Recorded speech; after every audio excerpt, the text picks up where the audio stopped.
Bom dia. Vamos começar?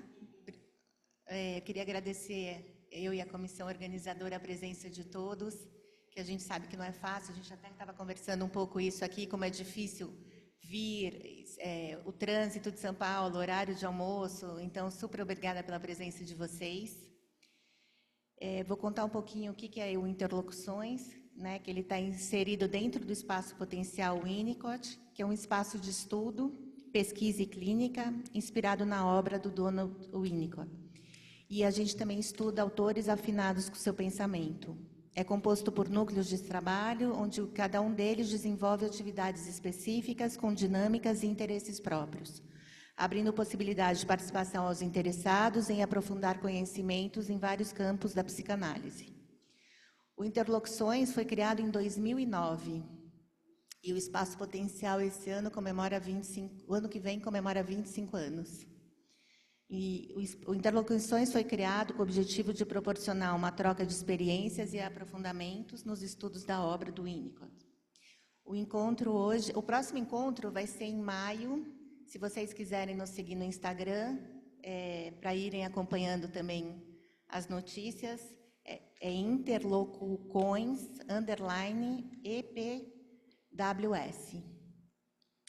O tema de hoje vai ser o Winnicott na rádio e os efeitos da transmissão, com a Luciana Pires, psicanalista com especialização pela Tavistock Clinic, doutora pela USP, autora do livro Do Silêncio ao Eco, Autismo e Clínica Psicanalítica, organizadora do livro Françoise Doutor, Cultura Psicossomática e Clínica, e supervisora do Sustentar, Psicanálise, Infância e Saúde Pública, no SEDES. E Marília Neustein, jornalista e diretora de comunicação do Museu Judaico de São Paulo, foi repórter da coluna Direto da Fonte do Estadão, em áreas multidisciplinares. Responsável pela implantação e gestão de comunicação da ativista Djamila Ribeiro e coordenadora da comunicação do Instituto Brasil-Israel. Bem-vindas. Oi, pessoal, tá dando para ouvir direito aqui? Então, em primeiro lugar, eu agradeço a todos vocês que vieram numa quarta-feira, na hora do almoço, antes da Páscoa, e presencial, porque presencial passou a ser um custo para todos nós. Também agradeço a Patrícia e ao Espaço Potencial Winnicott por topar essa empreitada, com tudo que isso implica. E agradeço muitíssimo a Marília por estar aqui comigo, fomentando essa conversa sobre psicanalistas na mídia. Eu vou começar falando, e a minha fala é um pouco mais circunscrita, né? Eu vou pensar especificamente sobre as falas do Winnicott na rádio, né? Para depois lançar a palavra para a Marília e abrir para a gente pensar isso mais amplamente do psicanalista ou de falar com pais na mídia. Então, vou ficar mais detida no caso do Winnicott e pensar um pouco mais no que eu estou chamando do enquadre do que no conteúdo das falas propriamente ditas. Por enquadre, eu estou querendo me referir a todas as condições de convite para a existência dessa fala de rádio, como eram as falas de rádio na época, qual a concepção que a BBC tinha disso e qual era o contexto histórico em que isso aconteceu. Então, eu vou começar lendo o que é o germe dessa minha fala agora, que são 3 parágrafos de um artigo que eu escrevi e saiu na revista Lacuna. A revista Lacuna é uma revista de psicanálise e assuntos afins, que está na internet, disponível a todos. E na última edição dessa revista, eu escrevi um texto, que eu não vou lembrar exatamente o título, mas é Somos Filhos de 1000 Homens, muito além da família. Acho que é assim. E esse é um texto que eu produzi provocada pela experiência da pandemia e dos efeitos da pandemia sobre as infâncias, adolescências e famílias. Nesse texto, que eu falo de muita coisa, de fato, ele é um texto que é uma condensação de algumas falas que eu fiz durante a pandemia, de trás da tela. Tem 3 parágrafos que se referem ao Winnicott mais especificamente, e também as conversas de rádio. Eu vou ler esses 3 parágrafos, que eles são o germe do que eu vou conversar aqui com vocês. Então, vou começar aqui a citação. Ao longo de toda a sua obra, Donald Winnicott sustenta uma posição ética de reconhecimento do valor e sabedoria das mães no cuidado de seus filhos, sempre atento para que o seu lugar de especialista não enfraqueça o lugar dos pais. É nesse sentido que podemos entender seu convite para que os psicanalistas aprendam com a observação dos modos de cuidado que as mães conferem a seus bebês, fazendo saltar das entrelinhas da cultura os modos de bem cuidar do psiquismo humano. É assim que toda vez que Winnicott se refere ao par mãe-bebê, sabemos que está se referindo também à dupla analista-paciente. Que o analista aprenda com as mães a cuidar de seus pacientes. Ele queria ser alguém que fala junto aos pais e entendia que os cuidados de uma criança são sempre uma construção singular e particular. Era tamanho o seu esforço para driblar o lugar do especialista, que ensina de modo verticalizado às mães como devem criar seus filhos, que em seus programas de rádio na BBC, entre os anos 40 e 60, ouvimos Winnicott proferir uma fala calma e lenta, em um tom de voz, como diz uma das historiadoras da psicanálise que eu li, alguns textos, tem alguns textos bastante saborosos sobre as conversas de rádio, e ela percebe e diz que o tom de voz do Winnicott nessas falas ficava meio caminho entre o feminino e o masculino. E entendendo que isso ajudava ele a se botar mais próximo das mães que eram o alvo dessas falas. Então, tem esses 2 primeiros parágrafos, rumo para o terceiro e último da citação. Percebemos, no entanto, que essa ética winnicottiana, transformada em ação em seus textos teóricos e conversas de rádio, acabou reforçando a ideia de que porque os pais intuitivamente muito sabem, que era essa aposta dele no conhecimento e no saber dos pais, versus o saber do especialista, então acabou reforçando a ideia de que porque os pais intuitivamente muito sabem, poderiam prescindir de quaisquer outros.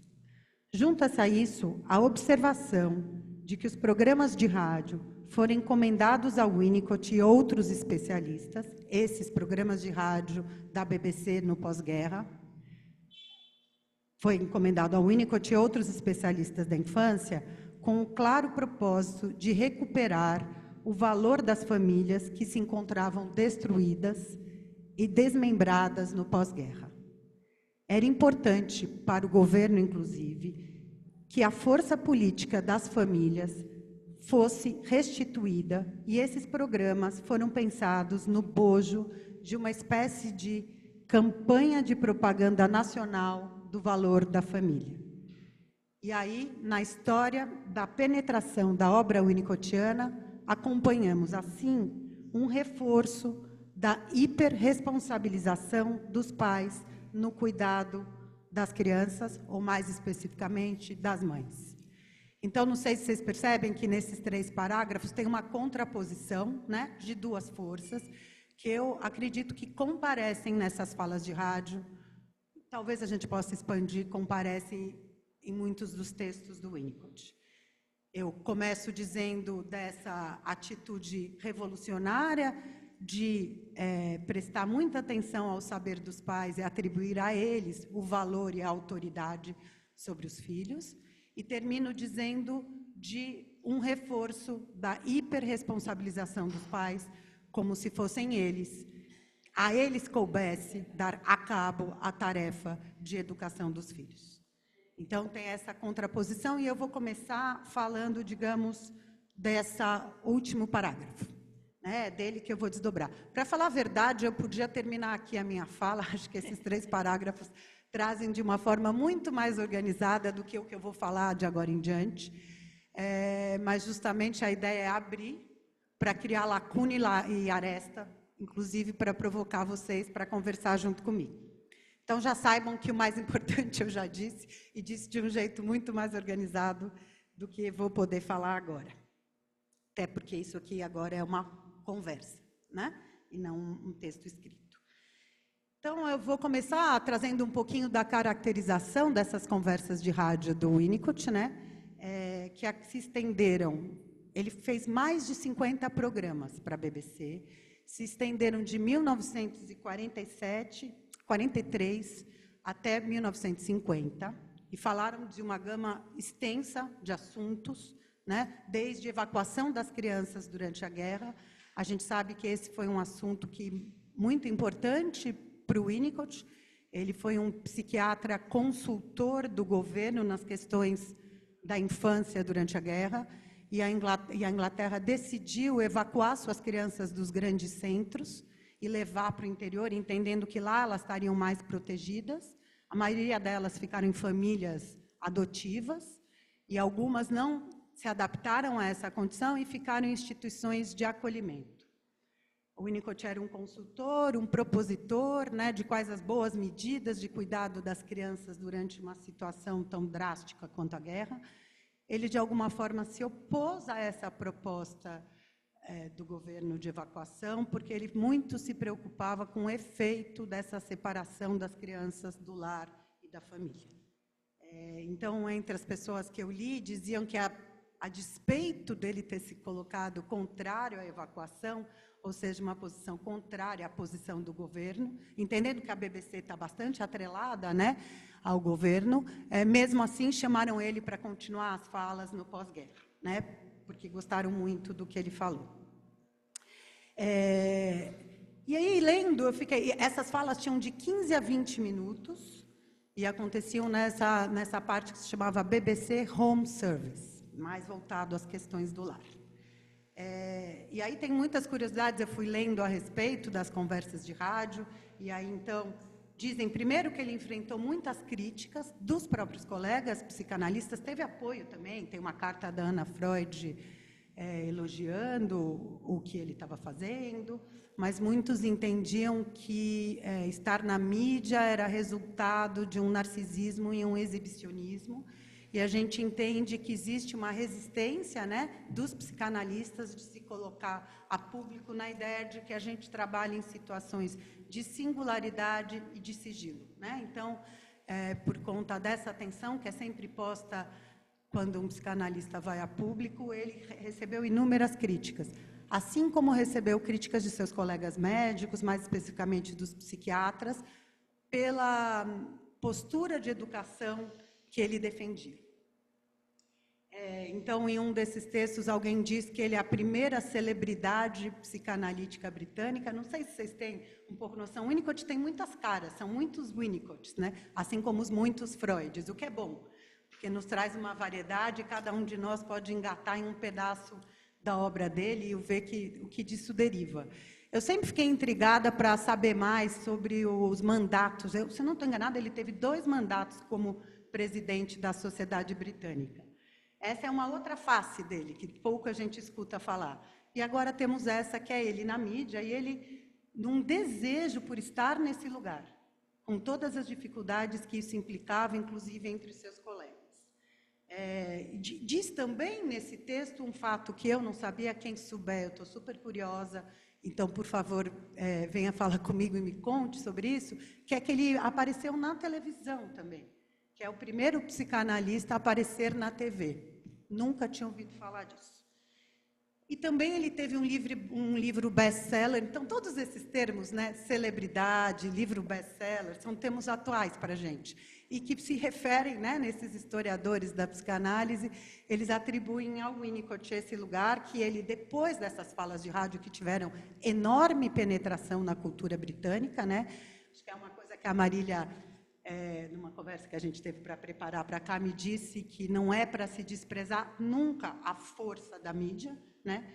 E que, como falando na rádio, ele se dirigia a um público muito maior do que aquele que vai ouvir um psicanalista falando, e que o vocabulário winnicottiano, que a gente sabe que sempre se esforça por ser um vocabulário linguagem corriqueira, né, e não termos especialistas, passou a penetrar a cultura do cuidado de crianças na Inglaterra, inclusive a famosa expressão mãe suficientemente boa, né, passou a ser um jargão da cultura inglesa.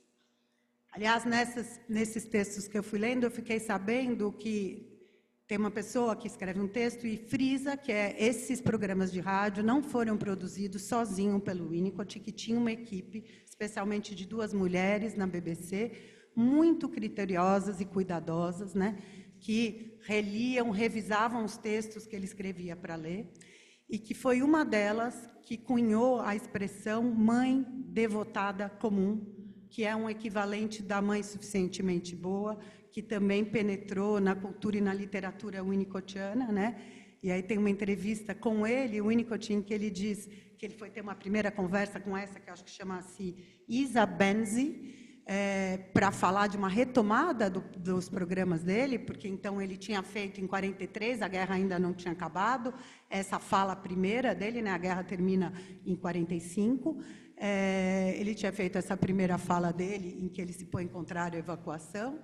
Aí a Isa chega a buscar ele, pedindo se ele não queria falar sobre lobotomia, que era um tema da época. Parece que, a princípio, ele se recusa. E quando ele escuta, de novo, um programa na rádio, na BBC, de alguém defendendo a lobotomia, ele liga para essa Isa Benzi e diz: na época eu não estava preparado, mas você segue interessado? Interessada? Vocês seguem interessados na minha fala sobre isso? Eu estou disposto a falar que ele teria uma fala contrária à lobotomia.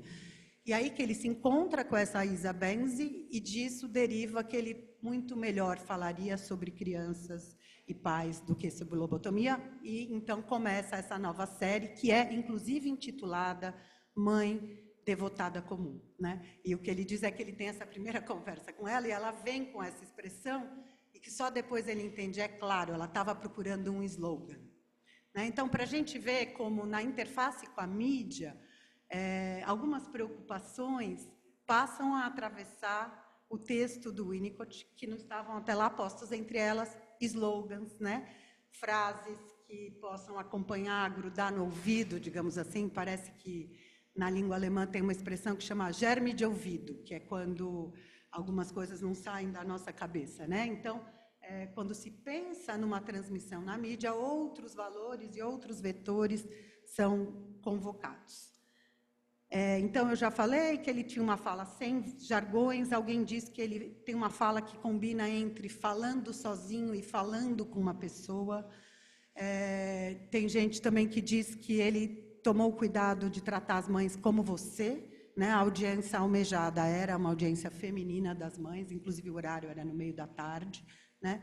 Então, ele tratava elas como você e falava nesse tom, que era brincalhão, uma voz calma e lenta entre o feminino e o masculino, que algumas pessoas pensam que é uma fala de alguém muito habituado a conversar com crianças pequenas, né? E que essa fala era muito agradável. Embora tenha lá um perrengue que parece que no começo ele não segurava o microfone de um jeito certo e que a voz, nas primeiras emissões, era um pouco desagradável, que o público não gostava e que ele mesmo, quando se ouviu, escreveu para a Isa Benzi e falou: olha, tudo bem com o conteúdo, mas eu odiei me escutar. E aí ela deu lá um truque, ele descobriu que botando o microfone mais perto, a voz ficava desse jeito mais melodioso, que importava a ele, não só por vaidade, né, de se escutar, mas especialmente por ser um jeito de chegar nas casas, nas mães, ao ouvido delas, né? Tem muitos textos que também vão pensando, e talvez com a Marília a gente possa pensar nisso, né? O que é a rádio, né? A rádio que é esse contexto um pouco de envolvimento, né? Que vai chegando e você sintoniza e dessintoniza, né? A experiência da rádio como diferente da experiência de Instagram, por exemplo, mais contemporânea, ou várias outras. Então, é essa conversa ao pé do ouvido que envolve e encontra a mãe sentada nos seus afazeres da casa. Bom, acho que é isso que eu queria falar mais do amplo, do programa dele. E aí eu vou começar a dar um pouquinho mais de um contexto da história ampla, né? Digamos, desse enquadre maior do surgimento desse programa. Ainda especificamente sobre o programa, como eu já disse neste meu parágrafo da revista Lacuna, a intenção da alta cúpula da BBC na época, não essa Isa Benzi especificamente, ela fica bastante envolvida com os projetos do Winnicott, depois a gente vai falar disso. Mas esses programas surgem, esse espaço surge num desejo de reconstrução das famílias no pós-guerra e num desejo de devolver as mães ao papel, as mulheres ao papel de mães e trabalhadoras domésticas, porque se a gente for entender, durante a Segunda Guerra, os homens foram para a guerra, para o fronte, e as mulheres restaram, e muitas delas tiveram que trabalhar em frentes de trabalho que elas jamais tinham trabalhado, né? Eu tenho, inclusive, o depoimento de uma outra psicanalista que eu acompanho muito aqui nas minhas leituras, que é a Françoise Doutot, e ela diz que ela era criança e que foi vendo as viúvas de guerra e como elas ficaram desnorteadas, e por viúvas de guerra podem ser as que, de fato, o marido morreu, ou aquelas que ficaram desamparadas enquanto os maridos iam para o fronte, que foi vendo essas mulheres que ela decidiu que ela teria um pé no mundo do trabalho, que ela trabalharia, que esse vetor não estaria ausente da vida dela.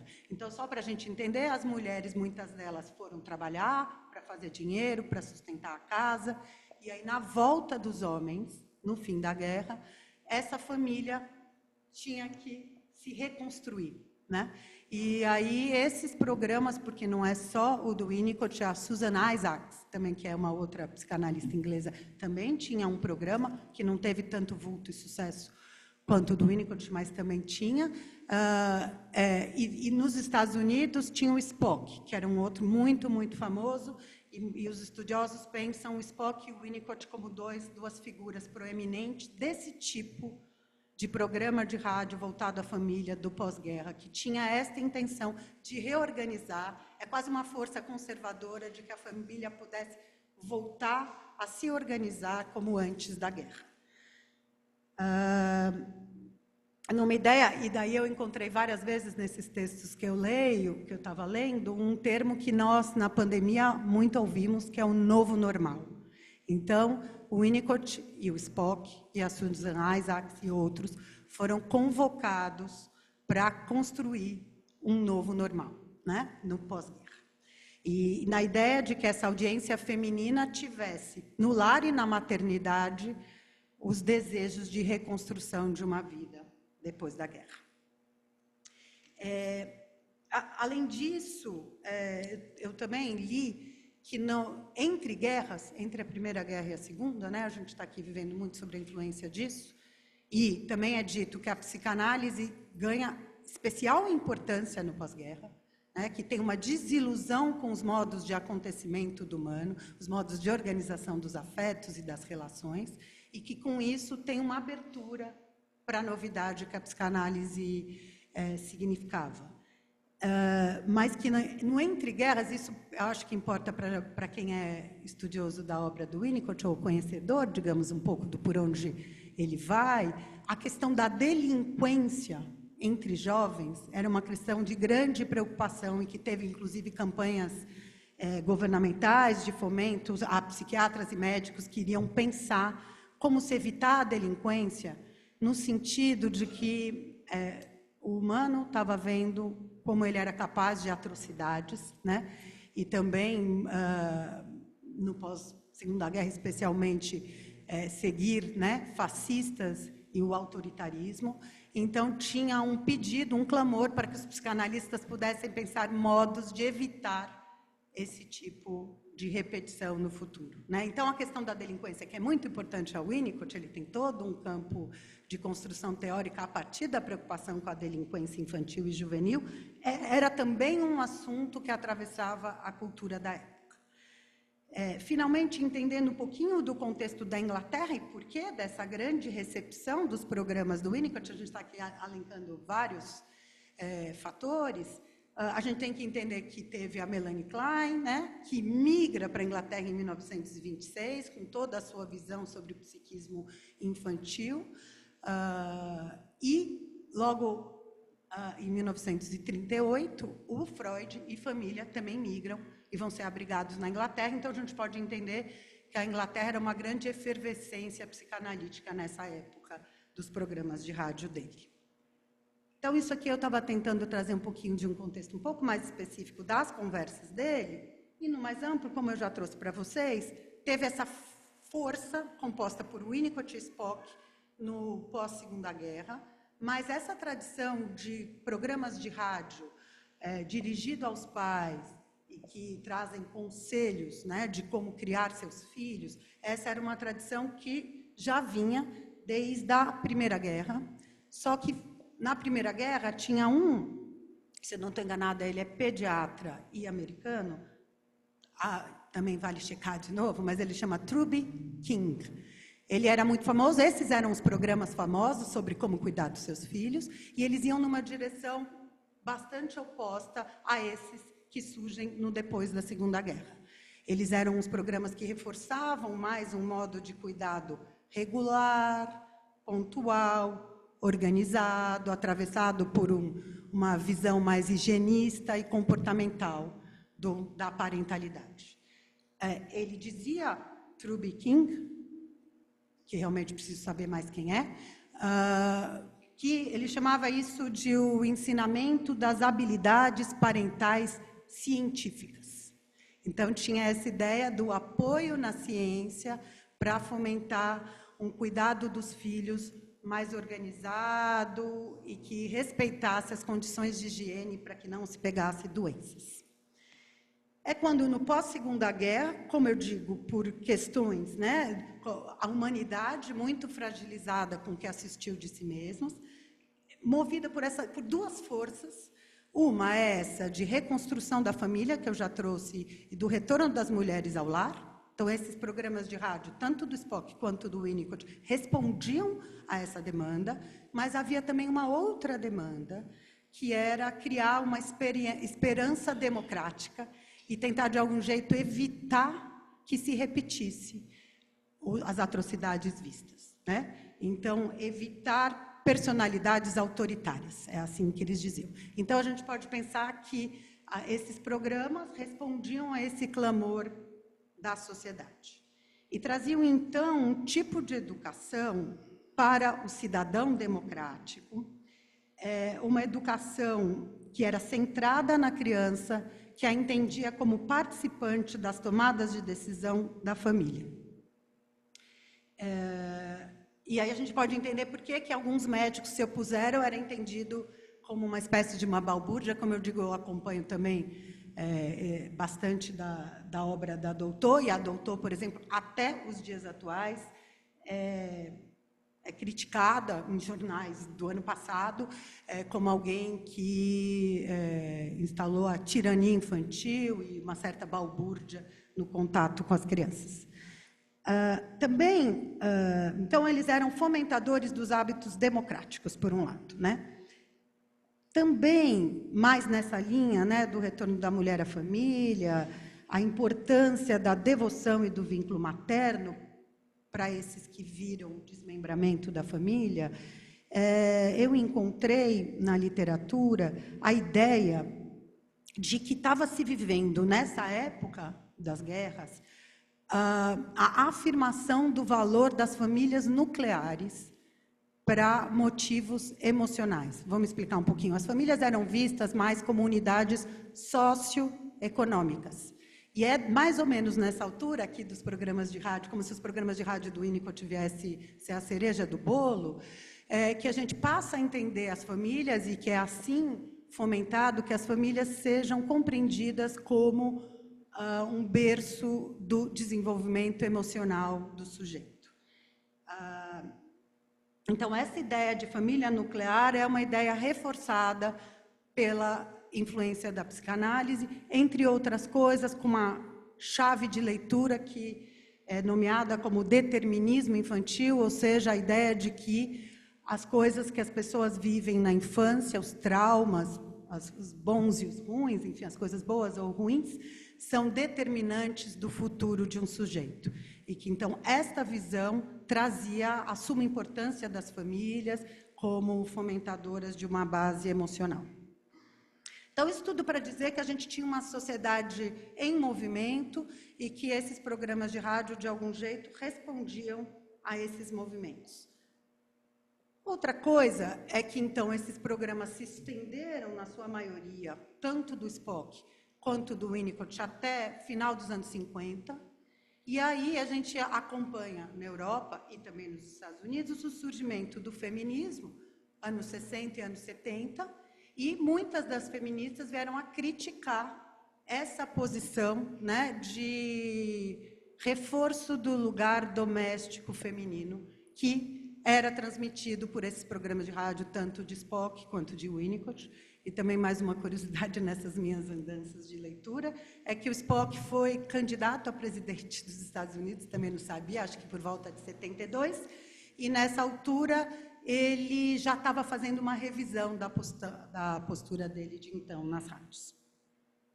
Então, isso tudo foi para a gente poder ter aí um contexto maior das forças que compunham essas falas de rádio. Agora, o que eu vou falar é sobre um texto posterior às falas de rádio, um texto do Winnicott, se eu não estou enganado, é de 1967, em que ele levanta muitas ressalvas, advertências, receios e cuidados no lugar do psicanalista da mídia. Então, é muito interessante, porque a gente vê ele levantando as advertências, mas a gente sabe que ele não se furtou desse lugar. Então, é um lugar que se ocupa com uma ambiguidade, né? Entre as coisas que ele aponta como dificultadoras da potência dessa transmissão de rádio, ele aponta 3 coisas, eu vou trazer aqui. Uma delas é que ele se pergunta se essa escuta, por acaso, é assim que ele chama a escuta das pessoas que estão ouvindo rádio, ou ele também diz uma escuta esperando a música, teria uma demanda suficiente para que os pais fossem atravessados por aquela fala. Quem traz isso é uma dessas historiadoras. Ela diz que, por outro lado, as falas do Winnicott tinham de 15 a 20 minutos. Então, era uma espera razoavelmente longa pela música, né? Então, para os tempos atuais, então, né, gente? Tempos de TikTok, como a gente sabe. Então, a verdade é que quem se dispunha a ouvir, lá ficava por um tempo, pelo menos. Mas, claro, a ideia dele é que a pessoa está fazendo outras coisas, está impaciente, não tinha de verdade uma demanda para ouvir aqueles conselhos ou aqueles apontamentos. Esse é um ponto que ele traz. Os 2 outros seriam um certo temor. Então, o primeiro ele está dizendo, será que a pessoa vai querer ouvir? Será que ela de fato é atravessada e tocada, pelo que eu tenho a dizer? Os 2 outros são, se a pessoa é atravessada e tocada, e se eu de verdade converso com essa pessoa, eu tenho alguns receios, como seria do que a gente chama de efeitos iatrogênicos, né? Você tem uma intenção de trazer saúde e você termina por trazer doença. Esse que é o efeito iatrogênico, é o tiro que sai pela culatra, né? Um deles, que a gente sabe que isso atravessa como um valor toda a obra do Winnicott, que eu chamaria o horror à submissão, né? Tem alguns autores, o Bolas entre eles, o Adam Phillips também, que leem a obra winnicottiana a partir dessa chave do horror à submissão. Então, o Winnicott diz que toda a propaganda é deplorável e que seria horrível dizer aos outros o que fazer. Além disso, tem um outro texto, que era uma fala de rádio dele, sobre influenciar. Vou dar só uma palhinha rápida. Assim, o Winnicott tem essa preocupação, que é uma personalidade constituída na aderência ao valor do outro, né? Que, na teoria dele, vem no nome de falso self, né? Um sujeito alienado e submetido ao desejo do outro, cujos gestos não respondem à sua própria espontaneidade e, nesse sentido, não têm um valor elaborativo e simbólico. Então, nessa medida, ele tinha muito medo de que a audiência de rádio e essas falas, que quer queira, quer não, vinham a partir de um especialista com essa transferência, pudessem produzir, digamos assim, pais em falso self, né? Pais que passassem a ser teleguiados, ou como é que a gente pode chamar? Guiados pelas ondas do rádio no seu contato com seus filhos. Então, essa é uma advertência, e muitas das pessoas que vão pensar sobre isso, dizem, bom, essa é uma advertência, mas como fugir disso? Será que é possível fugir totalmente disso? Né? Por exemplo, a mãe suficientemente boa, que era para ser a mãe ordinária, a gente sabe que virou um novo ideal. Né? Tem umas falas que ele diz assim, não, você pode ser essa mãe relaxada, natural e entregue ao trabalho materno. E eu, que já fui mãe e que atendo muitas mães, sei que a gente ouve disso, natural, relaxada, entregue, né? Como tudo acaba virando um ideal, e um ideal muito distante daquela realidade confusa e sem contornos, né? Que é a maternidade, sobretudo nos seus primeiros momentos. E aí, finalmente, a gente chega ao terceiro ponto, que era um ponto que ele concordava com as duas organizadoras da série Mãe Devota Comum, da BBC, entre elas essa Benzi, que eu disse, que era uma preocupação de não culpabilizar os pais. Na ideia de que, se você levantasse a bola de um comportamento supostamente patológico, eles não teriam espaço de elaboração nos 20 minutos de uma fala, e que aquilo deixaria eles mais desesperados e, nessa medida, pisando mais nos pés uns dos outros e dos próprios filhos, né? Se atrapalhando mais. E é por isso que ele escolhe falar da cena ordinária, da cena comum e da cena saudável, que eu acho que é uma estratégia interessante para se pensar. E se esforça, e aí essas duas revisoras dos textos dele sempre tesouravam qualquer tom que parecesse mais um tom de julgamento ou um tom condenatório.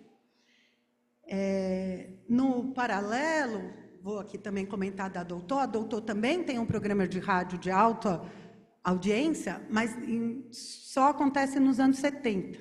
Tem um autor que tenta explicar por que na França, só nos anos 70, esses programas que na Inglaterra e nos Estados Unidos aconteceram por volta dos anos 50, porque só nos anos 70. Mas diz, apesar dos programas só terem o pico nos anos 70, ela é formada no mesmo bojo, tem a mesma idade que Spock e Winnicott, ou seja, ela está pela mesma ideologia. Mas eu só queria falar que ela tinha um cuidado, porque o programa dela eram respostas às perguntas dos pais. E ela acabou fazendo com que essas perguntas chegassem até ela e a filha dela, Catherine, que começou trabalhando com ela nesse programa, através de cartas. Por dois motivos. Um, que ela entendia que ao escrever uma carta, já um pedaço da elaboração acontece. E depois, porque ela ficava muito preocupada dos pais receberem o reforço da audiência do lugar de sofredores. Dá para entender? E eu acho que isso também importa para a gente pensar a atualidade. Se eles pegassem um microfone na rádio e com isso ganhassem o reforço da audiência para falar das dificuldades deles e dos filhos, que isso reforçasse, numa posição, digamos, mais histérica, a não movimentação do próprio lugar. Aquele lugar ficava hiperfigurabilizado e recebia muito atenção e amor a partir desse lugar, né? Então, eu acho que esses são cuidados que eles estavam antecipando riscos daquilo que eles aceitaram fazer. Nessas falas que tenta não ser, essas falas não condenatórias do Winnicott, eu trouxe umazinha aqui, que é uma dele que fala assim: um bebê sabe mais do que ninguém a tolice que é ser sempre sensato. Isso porque uma mãe provavelmente estava se queixando da sua insensatez e como fez tudo errado e como deu tudo errado. E aí ele vai dizer que um bebê mais do que ninguém acha ridículo alguém só sensato, entendendo que a mãe, não sendo sensata, ela está um pouco mais próxima da condição do bebê ele mesmo. E, por fim, já estou quase rumando aqui para terminar, então, eu queria falar que, não sei quantos de vocês acompanham, e eu acho isso um movimento muito interessante para a gente ficar atento, que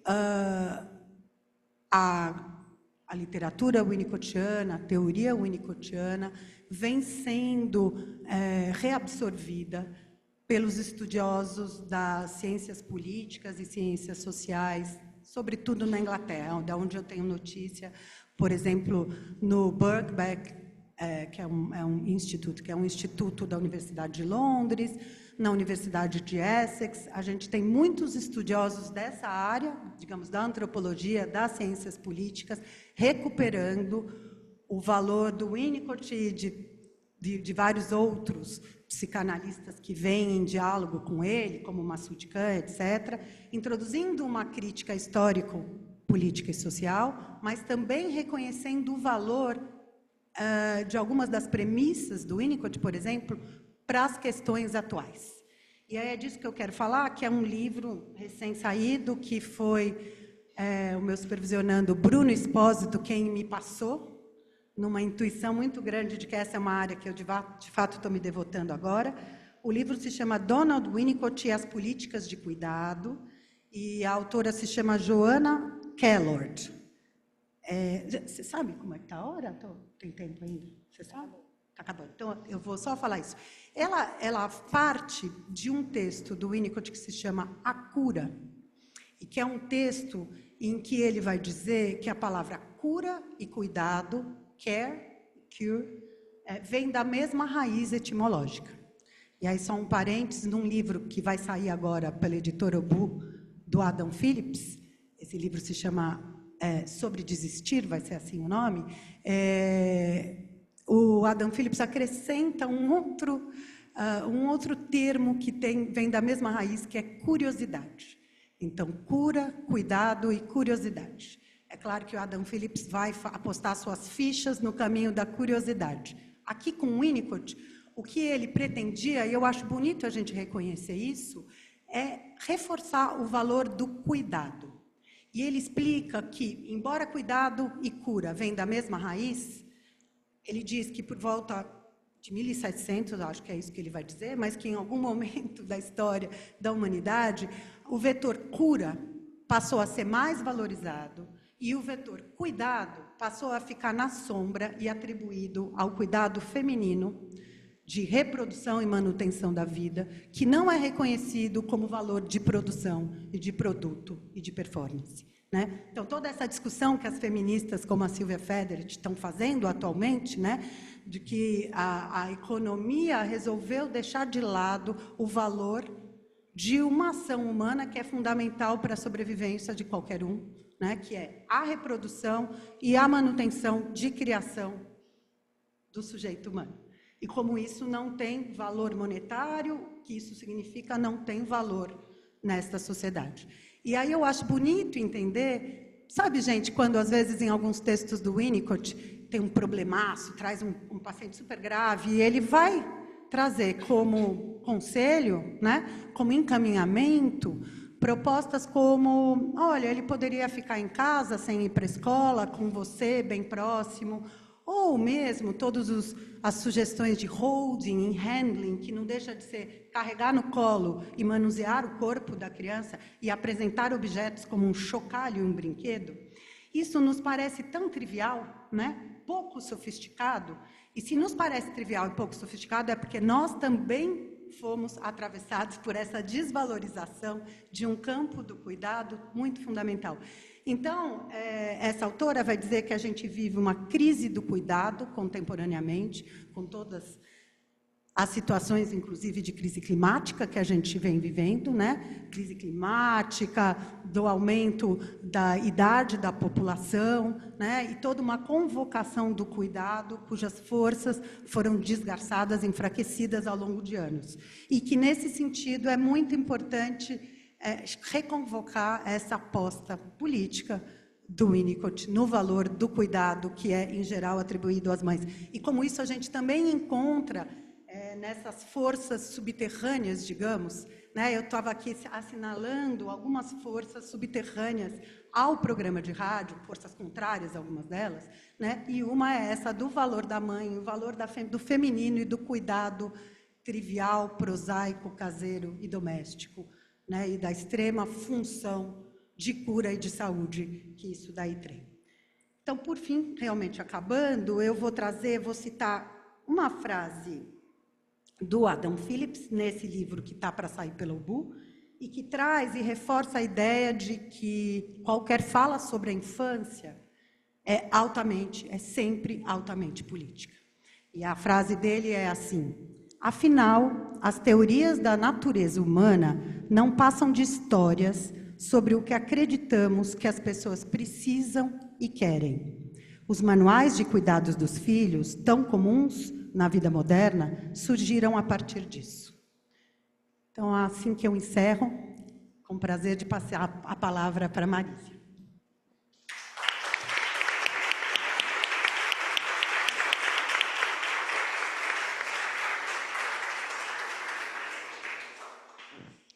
Obrigada, queria agradecer primeiro o convite, obrigada Luciana, obrigada Patrícia, obrigada Sedes. Eu estou nervosa, porque como jornalista eu não estou acostumada, eu estou mais acostumada a ficar nos bastidores e fazer perguntas, mas então fiz um roteiro de perguntas aqui para a gente pensar junto, né? Quando a Luciana me propôs vir aqui, a primeira coisa que eu pensei, e fui em busca dessas conversas do Winnicott, desse programa, tive o privilégio de ouvir alguns que estão disponíveis no YouTube também, né? Fui atrás de podcasts sobre esses programas e fui entrando no emaranhado dessa reflexão do papel do psicanalista nessa conversa com os pais e filhos hoje. E a primeira coisa que eu pensei é que, quando o Winnicott fez esse programa, na década de 50, isso aconteceu num veículo de comunicação forte, né, institucionalmente forte. E hoje, o que acontece é, a gente poderia falar dos veículos de comunicação tradicionais fortes, mas eles ainda estão se enfraquecendo perante as redes sociais. Então, é quase impossível a gente falar sobre o papel do psicanalista na mídia hoje, sem falar das redes sociais, né? Então, fiz aqui alguns levantamentos só para a gente conversar, algumas bolas para a gente conversar. Então, a gente tem psicólogos que têm 1,7 milhões de seguidores, psicólogos brasileiros, né? Pediatras que têm 1.100.000 seguidores. Neuropedagogos, que tem 1.300.000 seguidores. Para vocês terem uma ideia, a Folha de São Paulo tem uma tiragem de 360.000 exemplares. Então, é algo relevante para a gente conversar. O que significa você ter hoje uma coluna na Folha de São Paulo, como psicanalista, como muitos anos também a Roseli Saião teve, outros educadores. E o que você ter um perfil turbinado no seu Instagram com vídeos de 1 minuto e meio, ou, enfim, Reels, TikTok mesmo, como você colocou. Então, isso eu acho que é a primeira coisa, né? Quando você está num veículo de comunicação tradicional, você tem uma equipe, como você bem colocou, né? O Winnicott não fazia aquilo sozinho, né? Ele fazia com uma direção editorial, provavelmente, alguém que ajudava ele a pensar esse texto, que realizava uma pauta, que atendia esses ouvintes, né, e levantava, trazia isso para ele. Hoje, a autonomia das redes, né, ela dispensa essa postura ética que você colocou, tão bem colocado na tua fala logo de início, né? Há aqueles que têm essa postura ética e outros não têm, e isso não é determinante para a audiência, né? Então, acho que isso é uma das perguntas importantes da gente conversar, né? O que é uma postura ética para um profissional psicanalista na mídia, seja tradicional ou não, não só para o psicanalista, mas eu acho que quando a gente fala de maternidade, primeiros cuidados, é todo um pool de profissionais, né? Então, e isso com as redes também foi criando novos profissionais. Então, a gente tem coach de amamentação, coach de sono, enfim, tem um monte de novas profissões, né, e ramificações que existem, e essas pessoas têm muita relevância e muito alcance quando a gente fala de maternidade. E até quem não é profissional. Então, você pode pegar, assim, citando uma situação que aconteceu, né? Você pode pegar uma chefe de cozinha, que é uma chefe de cozinha com muitos seguidores nas redes sociais, cujo filho tem autismo, e aí ela vai lá e faz um conteúdo falando 5 maneiras de você identificar se o seu filho tem autismo ou não tem autismo, sendo ela uma chefe de cozinha, enfim. Então, olha como tá mais complicado hoje do que estava para o Winnicott na década de 50. Não, estou brincando, sem fazer comparativos. Também queria chamar a atenção que na década de 50 estava crescendo a sociedade de consumo, né? Começando uma sociedade de consumo e a propaganda, né? Então, hoje nas redes sociais, esses influenciadores, eles também influenciam nas decisões de compra. Então, muitas vezes, em meio aos seus conteúdos técnicos, psicanalíticos, medicinais, etc., você tem produtos sendo oferecidos, que são produtos desde remédios, ou a gente não sabe, porque não existe uma regulação, né? Não existe uma lei que a pessoa não tem uma pausa e entra uma outra voz e oferece um remédio. A própria pessoa dá um jeito de oferecer esse produto sem dizer que está oferecendo, né? Sem dizer que está recebendo e que aquilo é uma propaganda, né? Mas, acima disso tudo, que é uma reflexão crítica que eu resolvi trazer, queria também dizer para vocês que essa proliferação das redes sociais também democratizou muito conhecimento. Então, o que estava restrito, muitas vezes, a alguns programas de televisão ou a meios acadêmicos, existe uma possibilidade hoje de você chegar a públicos que você nunca poderia chegar como um profissional. Então, a gente conversando, falei da função social que existe um Drauzio Varela, por exemplo, né? Que tendo um quadro no Fantástico, o tanto de vidas que talvez ele já tenha salvado, ensinando a fazer soro caseiro, ou até durante a pandemia, a função social dos cientistas, dos médicos, né? No negacionismo, no pró-vacina. Então, é muito importante que os meios de comunicação e as redes sociais não sejam demonizados também, né? Então, isso colocado. Agora, a gente tem essa questão.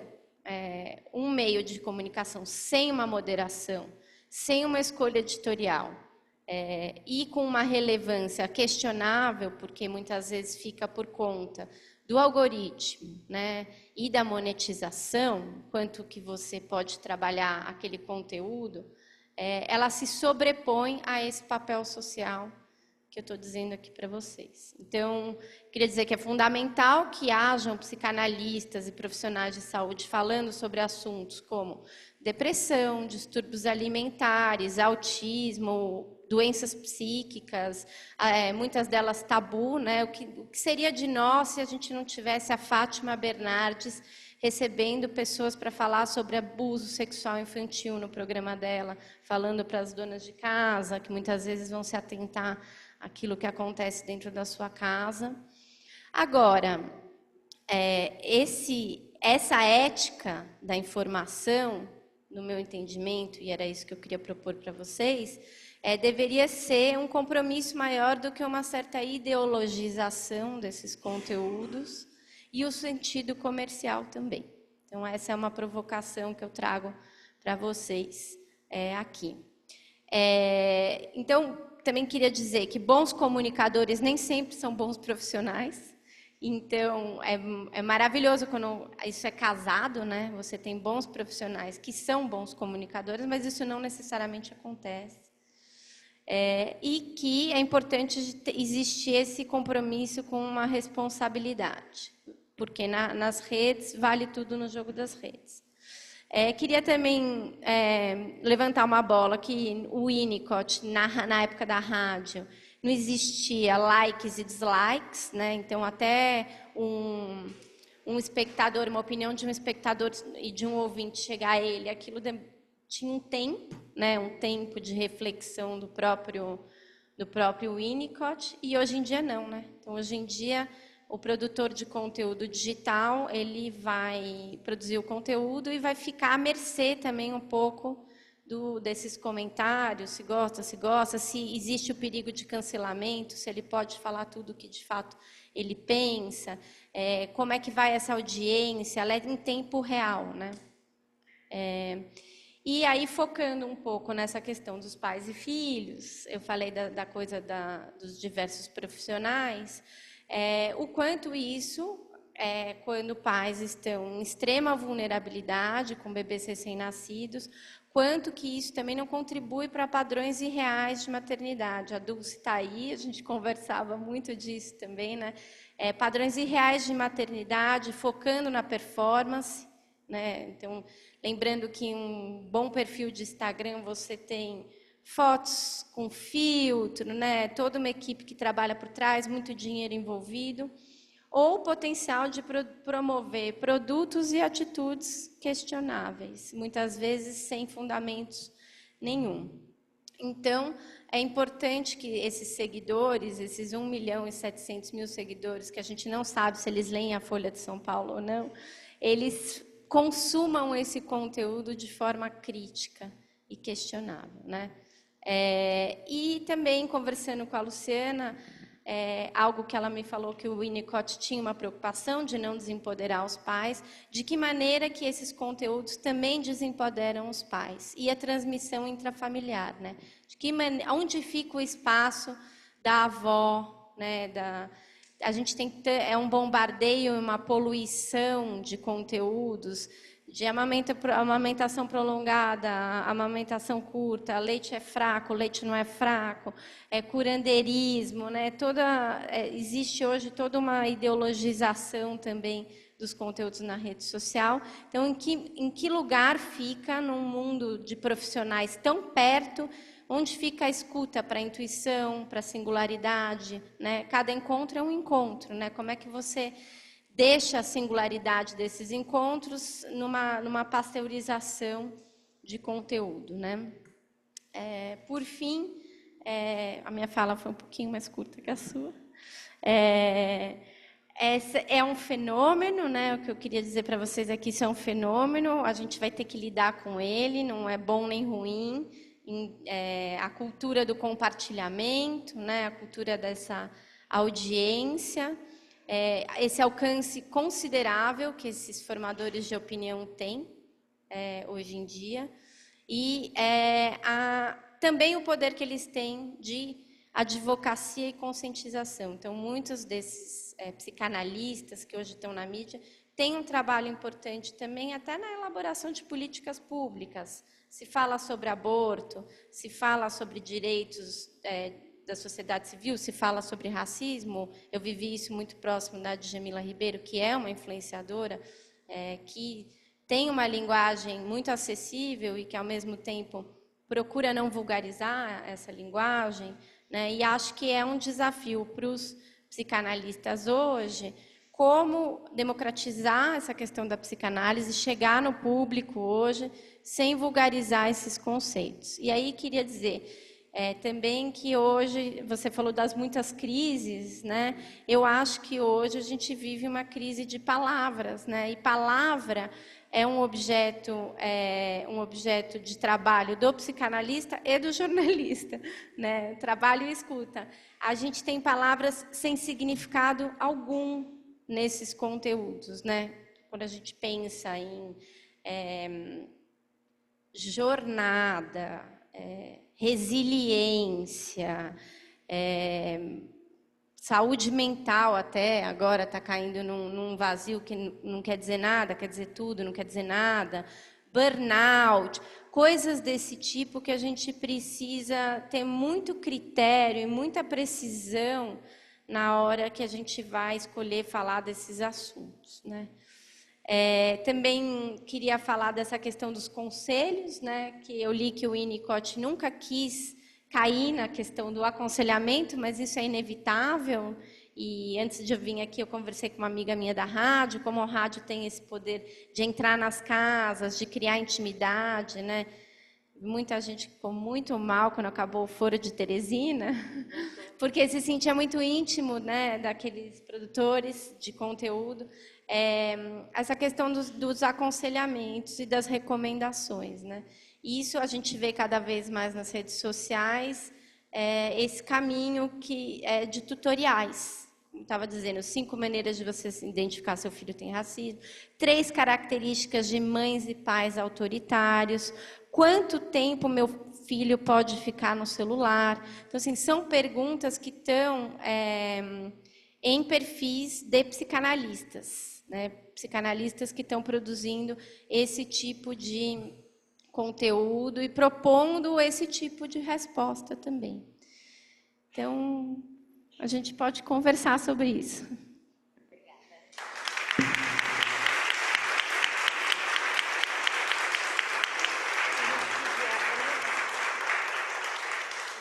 Acho que a gente podia aproveitar e abrir para uma conversa mais ampla, né? O que vocês pensam sobre isso? Eu já vi que a Lia está se coçando nas reflexões dela. Acho que se coçando para falar alguma coisa nas reflexões. Acho que seria gostoso poder ouvi-los assim. O que vocês refletiram e o que vocês têm observado sobre tudo isso?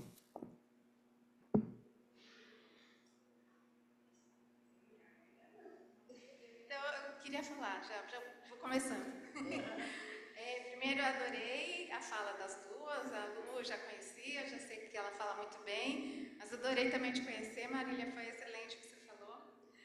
Mas assim, eu estou com uma coisa na cabeça que hoje eu abri a UOL para ver e, assim, tinha uma sequência de coisas que eu fiquei tão chocada, que era assim... Como o Bruno Galhaço limpa o bumbum. Eu vi isso hoje também. Né? Não sei quem abriu a UOL, porque eu estou falando da UOL, de um jornal, teoricamente. Duas atrizes comentando que elas não fazem sexo anal.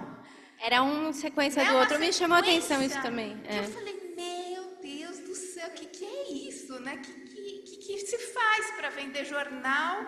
E eu fiquei pensando muito também nessa questão, assim, uma confusão entre o público e o privado, que tem a ver, que acho com isso que você está falando, né, entre a mãe ter um filho autista e poder pensar sobre o filho dela e expandir para todas as mães. Então todos os filhos têm que ser como o meu, então se o meu era assim, então todo mundo tem que ser, né? Aí eu queria que vocês comentassem essa questão entre o público e o privado, que eu não sei, eu fico pensando, será que as pessoas não têm a dimensão de quanta gente está vendo ou está lendo isso, uma exposição dos filhos, né? As crianças extremamente expostas nas redes, também como exemplos, e o meu filho, olha o que ele faz, aí o outro sente, bom, aí o meu não faz, né? Então, assim, sei lá, foi essa coisa que eu fiquei pensando, e hoje ainda... Não deu, né? Acha a resposta? Vamos rodar e aí a gente fala uma coisa. Ah, querem rodar um pouco? Ah, tá bom. Tá dando um eco danado, né? Bom, adorei a fala de vocês duas, as duas, é a composição bárbara mesmo das falas. E pensando nessa ideia de efeitos da transmissão na mídia, né, atravessando os vários dispositivos dos anos 50 até os de hoje, um dos efeitos que eu acho gravíssimos, que eu tenho visto no meu consultório, alguns analistas que têm altíssima projeção, 1 milhão eu não consigo nem saber o que é 1.700.000 pessoas. Mas será que as pessoas sabem, né? Será que quem fala sabe? Não, com certeza. Imagina, a gente mede minuto a minuto o que está acontecendo. Eles têm isso, mas será que eles sabem o que significa impacto? Eu acho que sim. Uma dessas pessoas? Eu acho que sim. Mas o que me impressiona como efeito, esses analistas que falam muito na mídia vão produzindo na população uma convicção de que analista entende de tudo. E isso, para mim, tem sido um dos efeitos mais graves, mas há muitos anos, não é uma coisa de hoje, né? Mas que vem crescendo muito. E é muito impressionante pensar que o analista supõe que ele tem condições, formação, sei lá, para poder saber se o homem deve ou não deve pisar na Lua, e para saber o que vai acontecer com a condição climática, ou para saber da Amazônia, ou...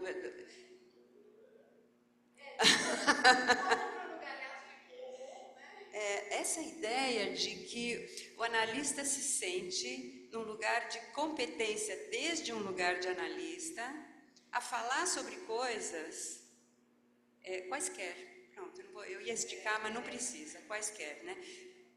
Eu acho que, não sei, o Winnicott, a luta dele, até onde eu conheço, não conheço como ela pesquisou, com certeza, mas era para desfazer isso, né? Era justamente dizer que ninguém sabia tanto assim sobre a vida singular de cada um, né? Então, eu não sei se tem uma idealização minha também do trabalho do Winnicott na rádio, porque eu não aprofundei isso, mas eu acho que a gente precisaria estar discutindo muito, inclusive nós mesmos, dando endosso para esse movimento do psicanalista sábio.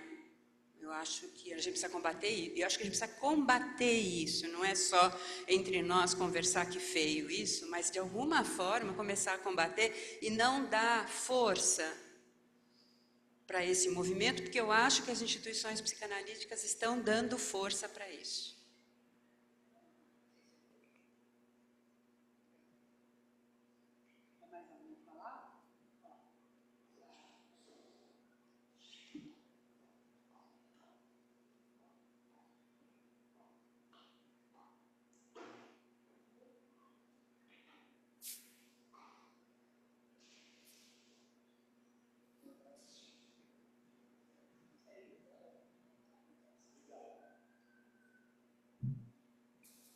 Pronto, ligou? Bom, boa tarde. Eu também queria agradecer as falas, parabenizar a organização. Achei muito convocatórias, me senti muito convocado, porque acho que são temas que tocam a ética, né, e tocam o saber. E ouvindo as colegas também, eu me lembrei desse exemplo, agora circula muito, do Oppenheimer, o como o conhecimento é cooptado. E acho que há muita ilusão da gente achar, talvez, que o conhecimento não vá ser cooptado, seja politicamente, seja, né, pelo uso que vá ser feito, uma vez que ele se apoia sobre uma produção, de uma construção simbólica. Quer dizer, ela pode ser usada de outras formas. E lembrei do outro documentarista, Adam Curtis, fez O Século do Self, também em inglês, onde ele situa muito bem o papel do Edward Bernays, sobrinho do Freud, sobre todo o desenvolvimento das relações públicas e a disseminação de um tipo de propaganda que era gerada em agências de publicidade onde psicanalistas trabalhavam. Então, toda a comunicação midiática sobre a forma de pensar manifestações políticas feministas também foi atravessada por um saber psicanalítico. Um uso ou um mau uso. Quer dizer, isso teve uma influência tremenda no desenvolvimento político norte-americano. O Edward Bernays estava presidentes e foi uma figura muito influente que usou da psicanálise para uma certa manipulação da massa. Então, acho que como lidar com o conhecimento psicanalítico, sabendo dessa força, dessa potência, e trazendo para uma questão, acho muito atual nossa aqui, sem cair numa certa tendência universalista. Então, acho que, pensando a ideia de que a fala sobre a infância é sempre política, como pensar, né, o contexto atual brasileiro, famílias monoparentais, como Marília falou, né, a quem se dirige? Se não nos dirigimos ao nosso próprio narcisismo, né, a gente fala, então, a um grande público se dirigindo a quem? Não é certamente um setting analítico de consultório. Então, acho que é uma convocação ética muito grande sendo feita, que eu sinto assim, próxima do que pode ter sido para o Winnicott ter mudado de ideia quando ele ouviu uma fala sobre lobotomia. Né, que acho que também é uma imagem que se aproxima muito de certos recortes do que a gente vê hoje em dia. Né, uma sensação dessa, de que não há mente, não há pensamento. Então, é um pouco esse depoimento de me sentir muito convocado pela fala de vocês. Obrigado.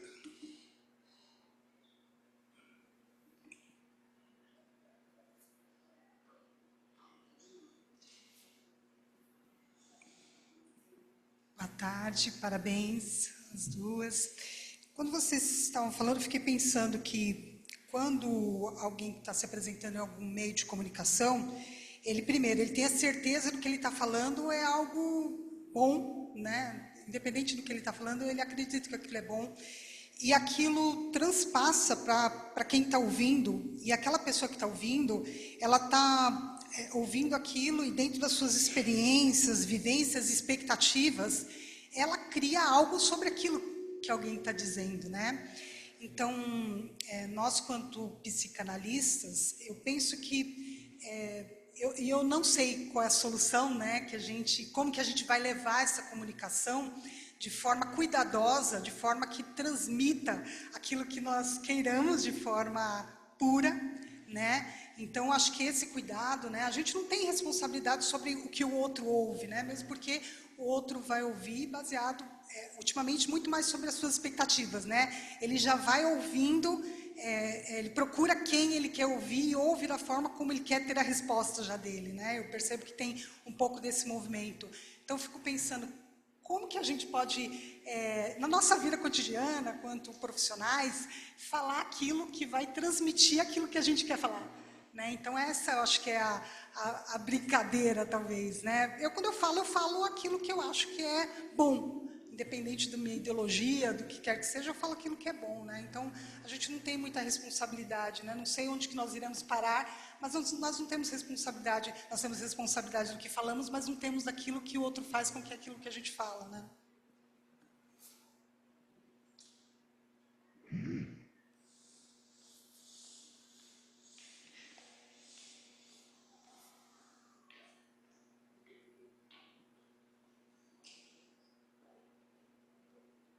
Oi, parabéns Marília e Luciana, adorei conhecer vocês, que a fala, parabéns à comissão organizadora. Eu estava folheando, não o UOL esses dias, mas o Google Notícias, e tinha lá o chamado para um evento da Sociedade Brasileira de Ciência.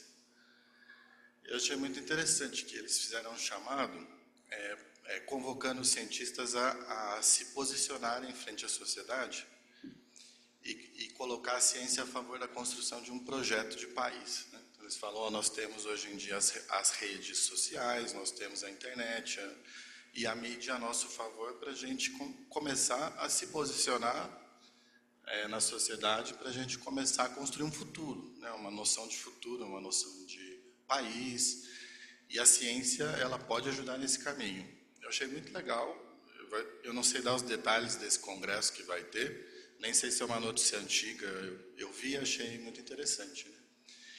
E a partir da fala de vocês também fiquei um pouco pensando em vamos dizer, algo próximo, né?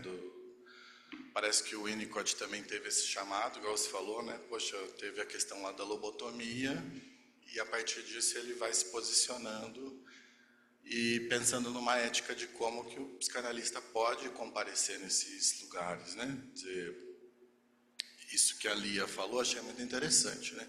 Esse lugar de um saber absoluto, né? O quanto ele vai, vamos dizer assim, ou pode, em muitos casos, né? Ir aniquilando, vamos dizer, uma área da ilusão, para a gente usar termos winnicottianos, né?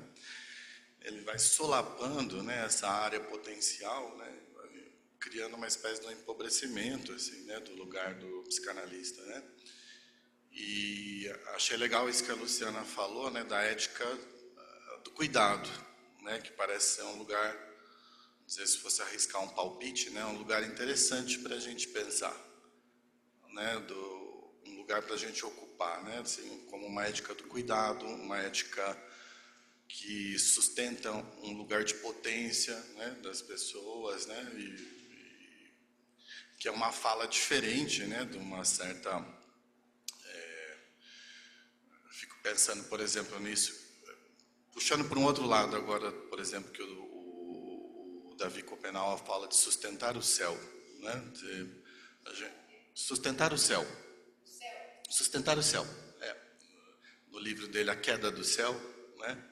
E ele fala da importância que os xamãs têm de sustentar o céu. E o céu sendo esse lugar onde a gente pode viver criativamente, né? viver a experiência da ilusão, né? E eu fico pensando algo assim também, né, dos profissionais que trabalham com o cuidado, né?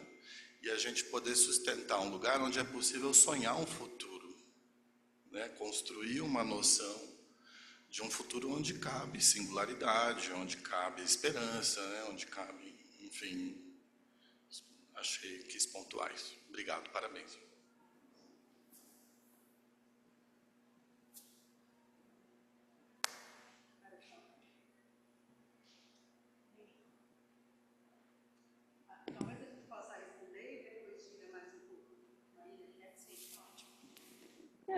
Eu achei a pergunta de vocês duas muito conectadas, na verdade, porque se existe uma fusão entre o público e o privado, né, claramente eu preciso me posicionar sobre tudo, né, das minhas opiniões sobre alimentação ao estupro do Robinho, se ele foi preso, se ele não foi preso, coisas que você discute na sua vida, no seu âmbito particular, você também é convocado, uma vez que você é um influenciador, psicanalista ou não, a se colocar. Então, hoje, uma mulher psicanalista, se ela tem um perfil com relevância na rede social, ela vai ser convocada a falar sobre assuntos que tocam a mulher, independente desses assuntos serem sobre psicanálise ou não. Se tocam o feminino, direitos da mulher, enfim.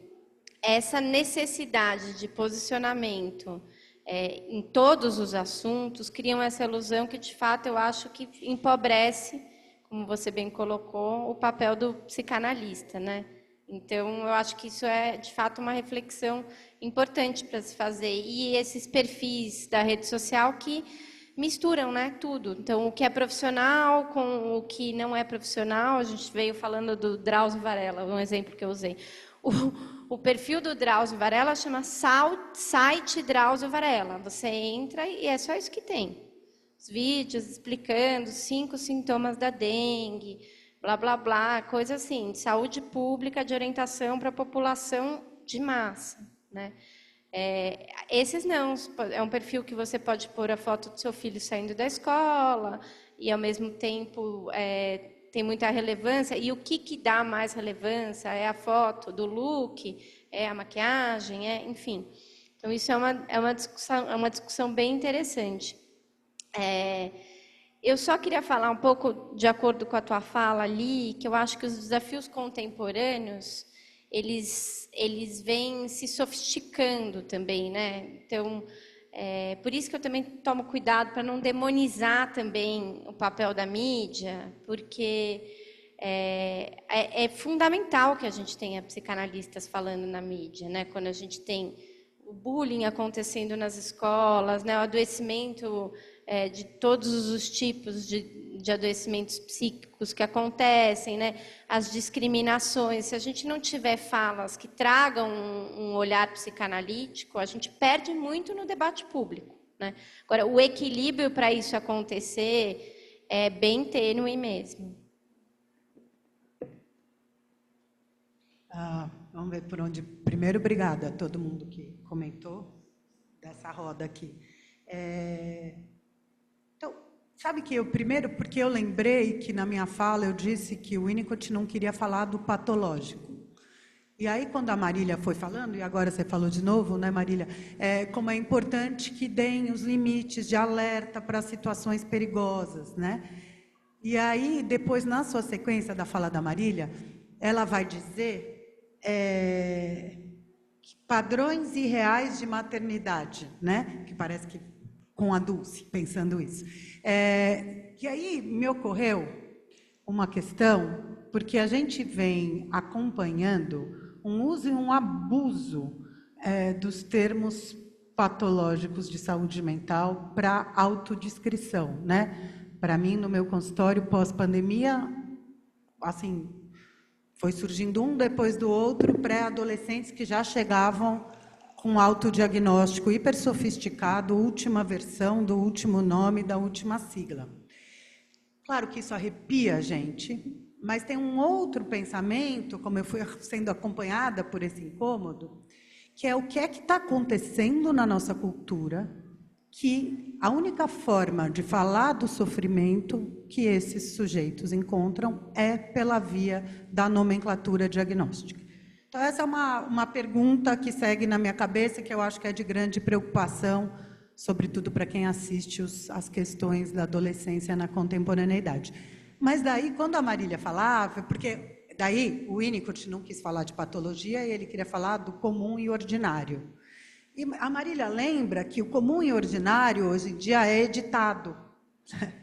Então, né, que daí a foto da mãe com a criança, ou da ida ao médico, ou da ida à escola, é profundamente editado, né, e vira um extraordinário, que não é o ordinário. E que aí, nessa medida, perde a condição de comunicação. Vai virando um ideal impossível, que a gente sabe o quanto que gera de melancolia, entre outras coisas, nos tempos atuais. Então, só para a gente pensar como é que o ordinário cabe, né, na mídia.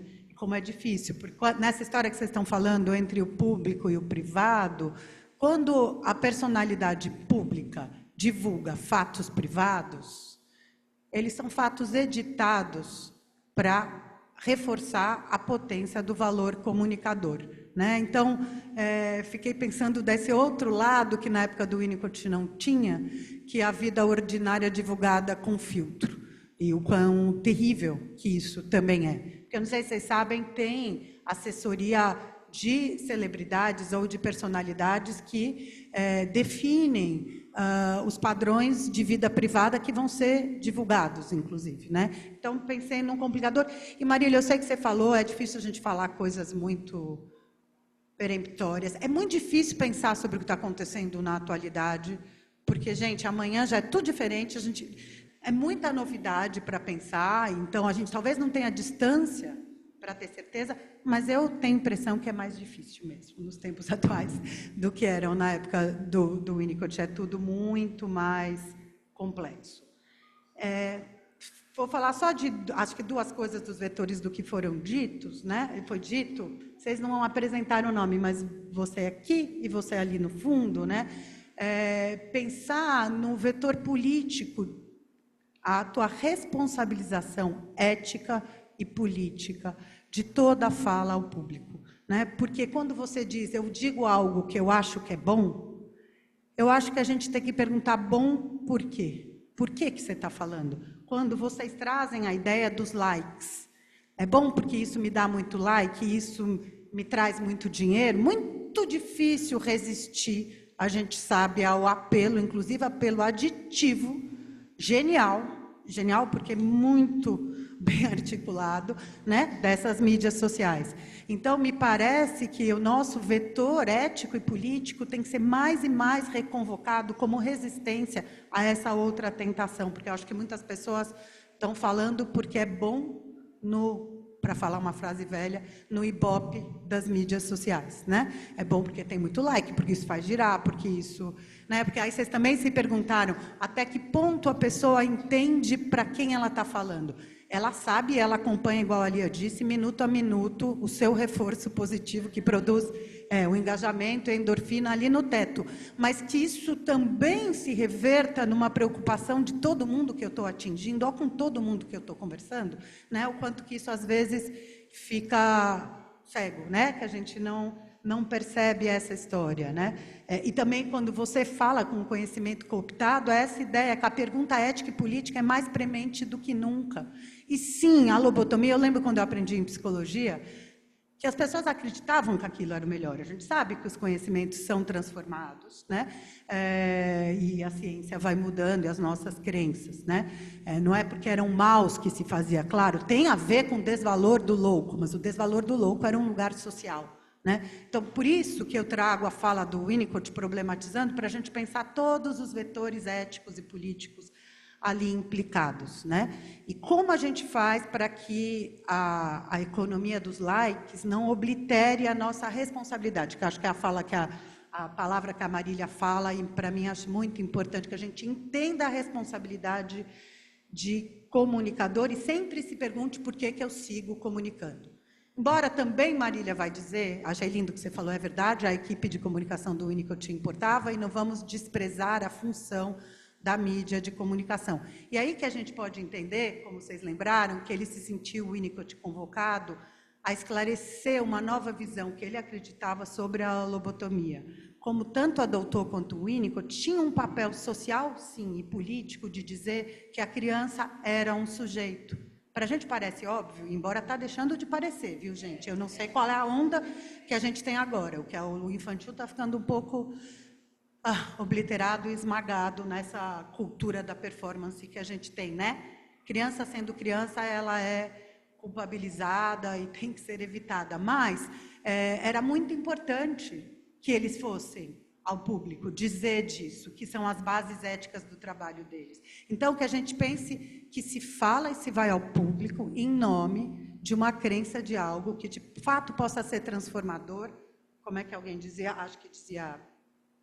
para o melhor viver de todos, né? Eu acho que isso tem que ser um incômodo constante nessas comunicações. E eu concordo, Lia, com essa ideia, né, de que tudo saber é o oposto da função do psicanalista, que é para sempre habitado pelo não saber, tendo o vetor do inconsciente da infância, né? Esse livro novo, justamente, que eu vim da leitura dele, por isso que eu estou com ele pronto, esse último livro que vai ser traduzido pelo Bu, do Adam Phillips, ele termina no epílogo dando uma espécie de uma rasteira em nós, psicanalistas, dizendo como que vocês algo sabem sobre os fatos infantis, já que a amnésia é um dado. Ou seja, nós, psicanalistas, estamos sempre apoiados no vazio, no não saber, né? E na construção do A2. Então, sim, tem um risco muito grande de que a gente tudo saiba, por um lado, por outro, que a gente não se exima de uma função. Quando vai falar, é óbvio que você não está interpretando, né? Você vai falar porque você quer fazer uma construção ética e política que possibilite maior saúde mental para todos, né? Então, acho que é essa profunda responsabilidade ética que temos todos diante das tentações da contemporaneidade, algoritmos. É isso. Eu queria fazer um comentário também, aproveitando o que está todo mundo falando. Acho que uma questão muito contemporânea é que hoje não existe o outro. Quando a gente pensa, não, uma questão ética, política, essas pessoas, elas não pensam que existe um outro.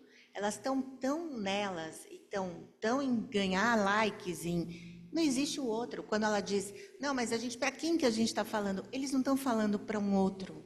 Eles estão falando para eles e para ganhar os likes e a parte... Socialmente, parece que não existe um outro. É muito sério. E por isso que é lindo que a gente esteja aqui presencial, né? E a gente lute contra as nossas próprias resistências e sair da tela. E eu acho que isso a gente ficou sabendo na pandemia, né? Sim, tem crianças que, depois da pandemia, já não conseguiam mais estar juntos. Sei lá, lembro da filha de uma querida, do filho de uma querida, que xingava a professora na tela. Muito bonzinho, tá? Ele é bom aluno. No presencial, ele é bom aluno. Mas, quando a professora estava na tela, ele ficava assim, fazendo um negócio. A mãe passou perto e falou, o que você está falando? Sua chata.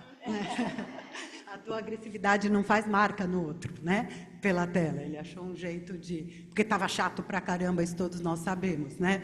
A educação na tela. Então, é uma agressividade que não fere, né? Esse outro que perde a sua consistência, né? E de respeito, inclusive, né? Acho que sim. É isso muito bem lembrado, Paty. Só mais uma... Desculpa, Lia. Não, só mais uma característica nessa pesquisa que eu fui de perfis de profissionais da psicanálise e adjacências. A maioria dos grandes perfis tem vendas, né? Então, vendas de cursos próprios, vendas de, enfim, produtos, livros... O que não é ruim, né? A gente pensa que hoje em dia um profissional não precisa estar vinculado a uma instituição necessariamente para ter a sua voz ouvida e tal. Por outro lado, é isso, você perde qualquer tipo de moderação que normalmente é o papel da instituição, né? Eu queria falar uma coisinha. Eu não sei se está pegando, acho que não. Tá? Está pegando?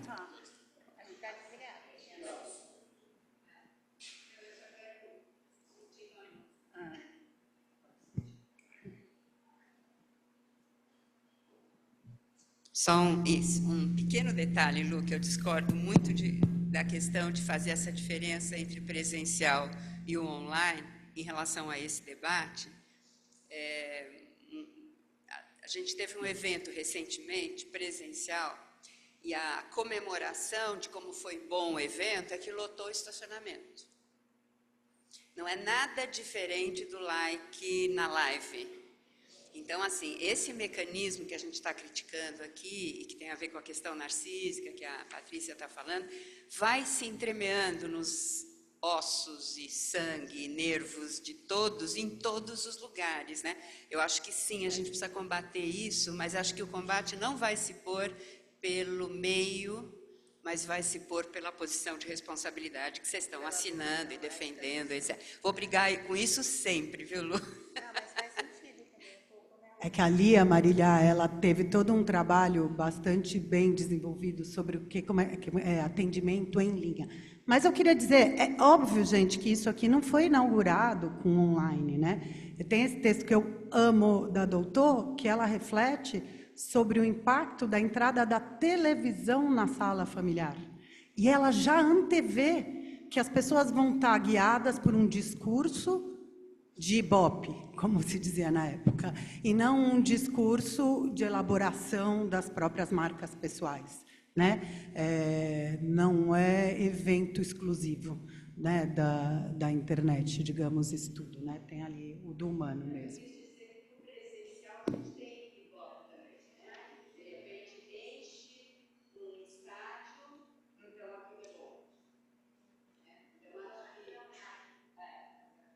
É muito mais radicalizado, mas é um fenômeno, é mais radicalizado a questão do like, do acompanhamento ponto a ponto, de todos os views, a gente sabe, mas é algo que já era dado, mas que está muito mais radicalizado na economia das mídias sociais. Alguém gostaria de fazer mais algum comentário, falar mais alguma coisa? Temos uma mãe com uma bebezinha. Um lugar de fala, hein?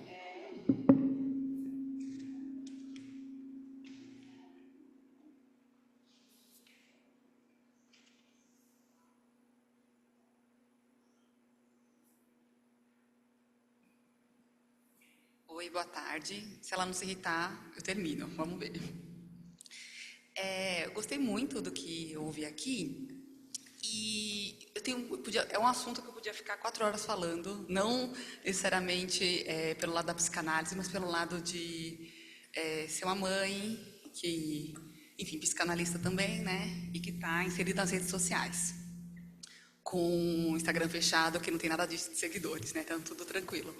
Mas a Luciana agora acabou de falar da infância, né, que a gente está perdendo um pouco a infância, e eu acho, a forma como eu vejo é que eu acho que estamos com muito enfoque nas crianças, mas de uma forma capitalista, assim, né? Das crianças sendo usadas para, inclusive, gerar dinheiro, realmente gerar dinheiro. Recentemente tivemos um caso aí de uma youtuber falando que a bebê dela, com menos de 1 ano de idade, já tinha faturado R$1 milhão, né? Então, assim, que isso está mostrando, né? O que a gente estamos fazendo com nossas crianças, né?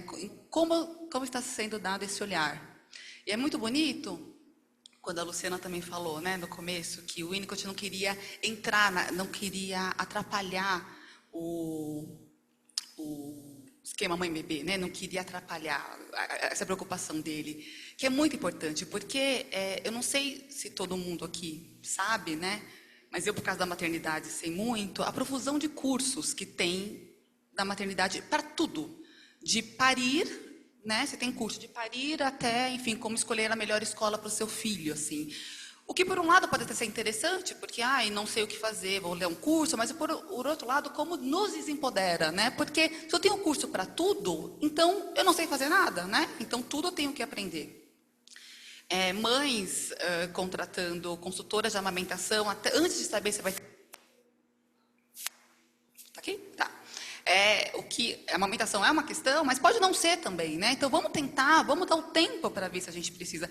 Obviamente, isso aqui tem muito da opinião minha, né, do que eu acho, mas eu acho que tem toda essa questão capitalista da gente, até nós psicanalistas, da gente ter que se divulgar nas redes sociais muitas vezes para captar paciente. Então tudo é muito, tá uma fase bem difícil. Eu acho que na época do Winnicott com certeza era mais fácil, né? E, enfim, é só isso que eu queria falar, de como é difícil não cair nessa cilada, né? Como as crianças estão vistas agora como uma forma, e também de competição, né? A gente tem grupos de mães, que é uma força da natureza, que são força da natureza, que pode destruir ou construir, né? Uma chupeta pode causar uma revolução, dar ou não chupeta para um filho pode ser uma questão, mas ao mesmo tempo muito acolhedor, né? E uma coisa que eu me questiono muito, inclusive na minha casa, porque quantos grupos de pais também existem, né? Grupos de mães tem muitos por aí, mães trocando, e são muito bons muitas vezes, mas grupos de pais você não tem pais reunidos conversando sobre a infância. Enfim, então só algumas coisas que eu fiquei pensando enquanto ouvia vocês. Obrigada. Nessa pesquisa, eu descobri perfis que...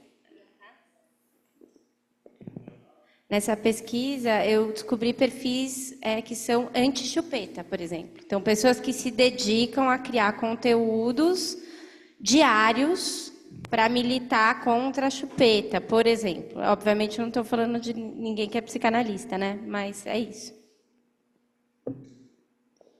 Tem mesmo uma visão, você falou, muito enfoque capitalista na infância, da performance, do empreendedorismo, e aí você foi lembrando as diferentes especialidades, né? Tem um certo perfeccionismo atomista, porque hoje em dia a gente é bom de descrever uma das vírgulas do desenvolvimento. Eu lembro quando no meu consultório, o primeiro paciente que me disse assim, eu tenho um médico do crescimento. Daí eu achei esquisito. Hã? Todo mundo hoje você tem o médico do sono, o médico da alimentação, o médico do crescimento virou agora uma norma numa certa classe social em São Paulo.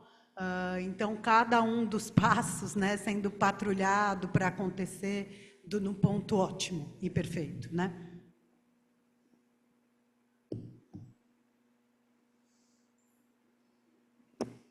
Então, vamos encerrar, agradecer a presença de todos e em maio, fim de maio, teremos outro Interlocuções. Aí a gente vai divulgando. Obrigada, viu? Obrigada a Marília e a Lu. Obrigada.